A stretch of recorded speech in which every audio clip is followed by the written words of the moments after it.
দেশের বাইরে আমার কোনো ঠিকানা নেই, এটাই হলো আমার ঠিকানা।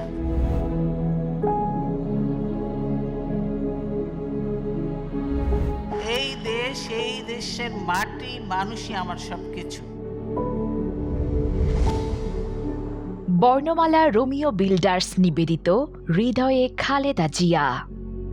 আসলে আমরা একটা মানসিক কষ্টের মধ্যে আছি, কারণ আমরা আমাদের নিজেদের মানসিকভাবে আমরা অ্যাটাচ ছিলাম বেগম খালেদা জিয়ার সাথে। আমাদের এখনও হঠাৎ হঠাৎ মনে হয় ম্যাডাম মনে হয় এভার কেয়ারেই আছেন, হঠাৎ হঠাৎ মনে হয় ম্যাডাম মনে হয় পৃথিবীতে আছেন, হয়তো বা আমাদের থেকে দূরে আছেন, আবার চলে আসবেন।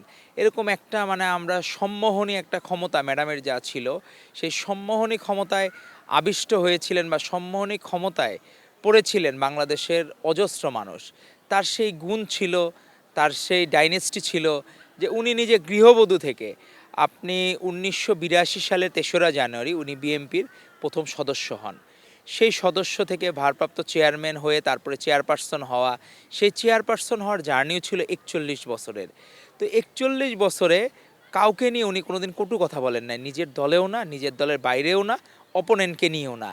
শেখ হাসিনা কত কটু কথা বলেছে তাকে নিয়ে, যে তাকে পদ্মা সেতু থেকে টুস করে ফেলে দেওয়া, কিন্তু ম্যাডাম তার রাজনৈতিক জীবনে একবারও কটু কথা বলেন নাই। তার সর্বোচ্চ খারাপ মানুষটা ফ্যাসিস্ট হাসিনাকে নিয়েও তার মুখ দিয়ে কোনো কটু কথা বের হয় নাই। আমরাও কথায় কথায় দেখা গেল মুখে বেফাস কথাবার্তা বলে ফেলি, কিন্তু ম্যাডাম কোনোদিন বেফাস কথাবার্তা কোনোদিন বলেন নাই তার রাজনৈতিক জীবনে। কারণ উনি নিজে রাজনৈতিকা মনে হয়েছে যে রাজনীতির একটা ব্লেসিং হচ্ছে বেগম খালেদা জিয়া। বেগম খালেদা জিয়া রাজনীতিতে সে ব্লেসড না, বরঞ্চ বাংলাদেশের রাজনীতি blessed due to Begum Khaleda Zia. কারণ বেগম খালেদা জিয়ার এই রাজনীতিতে আসার মাধ্যমে যে বাংলাদেশের যে গণতান্ত্রিক ধারার যে পরিবর্তন এসেছে, 86 সালের নির্বাচনের সময় সব দল শপথ নিয়েছিল যে কেউ নির্বাচনে যাবে না, কারণ সেই নির্বাচনে যাওয়া মানে জাস্টিফাই করা যে এরশাদই সঠিক। এরশাদ যেভাবে একটা অবৈধ উপায়ে ক্ষমতা নিয়েছিল, সেটার জাস্টিফিকেশন ছিল 86 নির্বাচন। সেই নির্বাচনে ঠিকই ফ্যাসিস্ট লীগ, জামায়াতে ইসলাম তার নির্বাচনে গিয়েছে, কিন্তু আপোস করেন নাই বেগম খালেদা জিয়া। তাকে বলা হয়েছিল, এরশাদ তাকে অফার করেছিলেন যে আপনি কোনো জায়গায় দায়িত্ব নেন, প্রেসিডেন্টও হন, কিন্তু ম্যাডাম সেখানে প্রেসিডেন্টও হন নাই। কারণ উনি কখনোই ক্ষমতা তার পায়ে লুটে পড়েছে, কিন্তু কোনোদিন উনি ক্ষমতার মোহের জন্য ক্ষমতার পেছনে কোনোদিন ছুটেন নাই। এজন্যই আপোষহীনতার কারণেই 91 সালে ফ্যাসিস্ট হাসিনাও বলছিল যে বিএনপি 20টার বেশি সিট পাবে না, কিন্তু ম্যাডাম স্বয়ং নিজে 5টা আসনে উইন করেছেন। আর হাসিনা 3টা আসনে দাঁড়াইছিল, এর মধ্যে 2টাতেই ফেল করছিল, আর একটাতে ফেল করলে সে বিরোধী দলের নেত্রীও হইতে পারতো না। তো এরকম জায়গায় ম্যাডামের অনেক অর্জন আছে, যেটা হাসিনার গাত্রদাহের কারণ।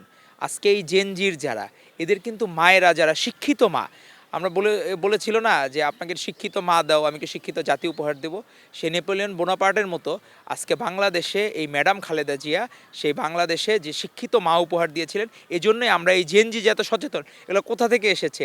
এই নারী শিক্ষা উনি ইন্টারমিডিয়েট পর্যন্ত ফ্রি করেছিলেন। উনি একদম নারী শিক্ষার যদি বলা হয় যে বেগম রোকেয়ার পরে পরবর্তীতে এই স্বাধীন বাংলাদেশের বেগম রোকেয়া হচ্ছেন বেগম খালেদা জিয়া।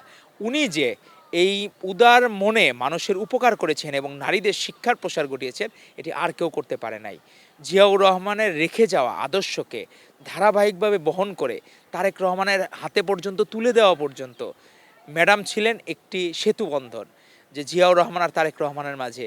এই লিগেসিতে উনি শুধু কষ্ট পেয়েছেন, না হলে উনি যদি আপোষ করতেন 2008 সালে, বিএনপি কিন্তু রাষ্ট্র ক্ষমতায় অধিষ্ঠিত হয়, কিন্তু উনি আপোষ করেন নাই। উনি জানেন নিশ্চিত পরাজয়, তারপরেও শুধু গণতন্ত্রকে রক্ষার জন্য, ভারতের যাতে আমরা প্রদেশ না হই সেটি এনশিওর করার জন্য ম্যাডাম তখনও আপোষ করেন নাই। তখন উনি বলেছেন যে 2008 সালে আমার পরাজয় হবে আমি জানি, কিন্তু তারপরেও দেশে গণতান্ত্রিক ধারা অব্যাহত রাখতে হবে। আপনি 96 সালে নির্বাচন নিয়ে কত কত ঘটনা গেবেন না, শুধুমাত্র তত্ত্বাবধায়ক সরকার পুনর্বহালের জন্য উনি ওই পার্লামেন্টটা গঠন করেছিলেন, আর কোনো উদ্দেশ্য ছিল না। রাজনৈতিক জীবনে 23টি আসনে একবারের জন্য পরাজয় বরণ করেন নাই। তো এজন্য ইহকালের যত রাজনৈতিক সর্বোচ্চ অর্জন হয়, সেই ভালোবাসা বাংলাদেশের মানুষকে যে উনি ভালোবেসেছিলেন, বাংলাদেশের মানুষও তাদের ভালোবাসা ফেরত দিয়েছে ম্যাডামকে গত জানাজার দিন।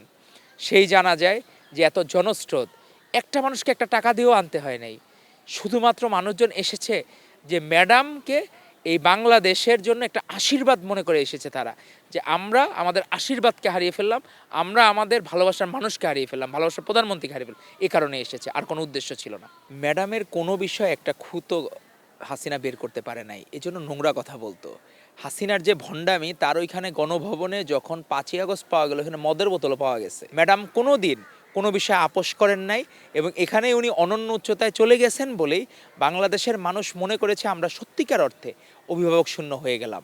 বাংলাদেশের জন্য ম্যাডামের যে অবদান, সেটি অনেকগুলা ক্যাটাগরাইজ করলে আপনার মহাকাব্যও এর মধ্যে ধরবে না ম্যাডামের অবদান নিয়ে কথা বলতে গেলে। উনি 82 সালে একজন সাধারণ গৃহবধূ রাজনীতিতে কেন আসলেন, এটা বাংলাদেশের মানুষের কাছে এখন মনে হচ্ছে এটা আল্লাহ তাআলার পক্ষ থেকে একটা উপহার যে ম্যাডাম এই দেশে রাজনীতিতে এসেছিলেন। 91 সালে প্রেডিকশন ছিল, এখন যে ভুয়া জরিপ টরিপ করে না, এরকম জরিপ আগেও ছিল।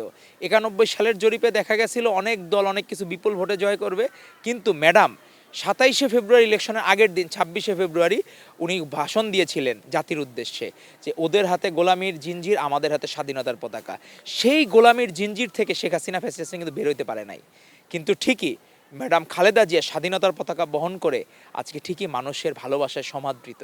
সারা বাংলাদেশের মানুষের কাছে একজন রাজনীতিবিদ, আদর্শ রাজনীতিবিদের উদাহরণ হচ্ছেন বেগম খালেদা জিয়া। একজন আদর্শ মানুষের উদাহরণ হচ্ছেন বেগম খালেদা জিয়া। একজন আদর্শ দেশনেত্রীর উদাহরণ বেগম খালেদা জিয়া। এবং একজন আদর্শ আপনার যত সংজ্ঞায়িত করা যায় ভালো একটা মানুষ, ভালো রাজনীতিবিদের সংজ্ঞা, ভবিষ্যতে যারা রাজনীতি করতে যায় তাদের জন্য দৃষ্টান্ত হচ্ছেন বেগম খালেদা জিয়া।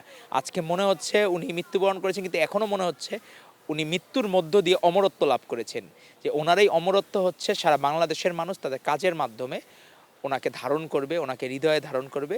এবং আপনাদের এই সদ্য সংবাদ, আপনারা যে এই অনুষ্ঠানটির আয়োজন করেছেন ম্যাডামকে নিয়ে প্রত্যেকেই কাজ করছে, কিন্তু আপনারা যে হৃদয়ে ম্যাডাম খালেদা জিয়া, বেগম খালেদা জিয়া, সেটিকে আপনারা এটা একটা প্রোগ্রাম করছেন এবং ম্যাডামকে নিয়ে টানা আপনাদের এপিসোড চলছে, এর জন্য আমরা আন্তরিকভাবে ধন্যবাদ জানাই।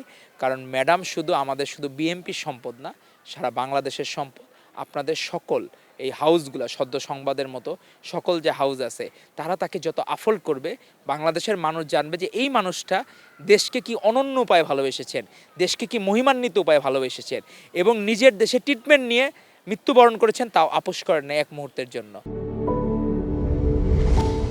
বর্ণমালা রোমিও বিল্ডার্স, জন্মই যার সৃষ্টিতে।